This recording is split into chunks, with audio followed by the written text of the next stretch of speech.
సంపాదించడం ఎలాగైనా చేయొచ్చు. 2 విధాలు ఉంటుంది.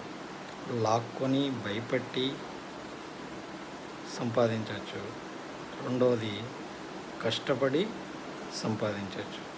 మొదటి దానివల్ల తక్కువ టైంలో సంపదను సృష్టించగలమేమో కానీ క్యారెక్టర్ని పోగొట్టుకోవాల్సి వస్తుంది.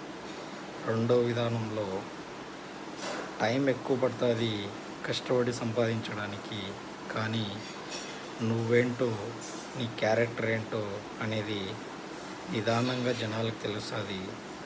అప్పుడు దానివల్ల వచ్చే మజా ఉంటుంది చూడు, అందులో ఆత్మతృప్తి లేదా సంతృప్తి ఉంటుంది.